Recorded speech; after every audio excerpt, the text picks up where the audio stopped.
আজি 2 ডিচেম্বৰ অৰ্থাৎ অসম দিৱস ৰাজ্যৰ অন্যান্য ঠাইৰ লগতে ডিব্ৰুগড়তো আজি পালন কৰা হৈছে 796 সংখ্যক চুকাফা দিৱস 1228 খ্ৰীষ্টাব্দৰ 2 ডিচেম্বৰ তাৰিখত পাটকাই পাৰ হৈ তাহানিৰ হোমাৰ পীঠত ভৰি থৈ সাতৰাজ মাৰি একৰাজ কৰা আৰু সকলো জাতি জনগোষ্ঠীক একত্ৰ কৰি সম্প্ৰীতিৰ দোলেৰে বৰ অসম গঢ়োতা মহান পুৰুষ চাওলুং চুকাফাক টাই শিক্ষা আৰু সাংস্কৃতিক কেন্দ্ৰ ডিব্ৰুগড় আৰু আহোম সভা ডিব্ৰুগড় সদৰৰ সৌজন্যত আৰু ডিব্ৰুগড় জিলা প্ৰশাসনৰ সহযোগত ডিব্ৰুগড় টাই শিক্ষা আৰু সাংস্কৃতিক কেন্দ্ৰৰ প্ৰাংগণত উদযাপন কৰিছে অসম দিৱস তথা 796 সংখ্যক চুকাফা দিৱস পুৱা পতাকা উত্তোলন মৈদাম তৰ্পণ বন্তি প্ৰজ্বলন আৰু বৃক্ষৰোপণেৰে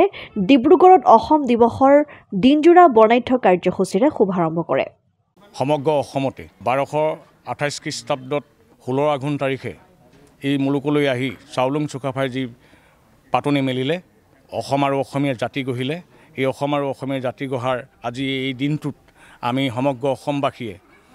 চাওলুং চুকাফা দিৱস অৰ্থাৎ অসম দিৱস হিচাপে অনুষ্ঠিত কৰি আহিছে গতিকে আমি এই মুলুকতো আজি আমাৰ টাই শিক্ষা আৰু সাংস্কৃতিক কেন্দ্ৰ তথা আহোম সভাৰ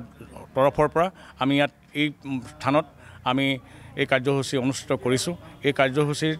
আমি সকলো অংশ ৰাইজৰ সহযোগিতা আমি একান্তই কামনা কৰিছোঁ কাৰণ আমাৰ এই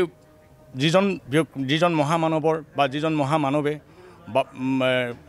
গোটেই অসমীয়া আৰু অসম আৰু অসমীয়া জাতি গঢ়িলে তেখেতক আমি শ্ৰদ্ধাৰে স্মৰণ কৰিব লাগে আজি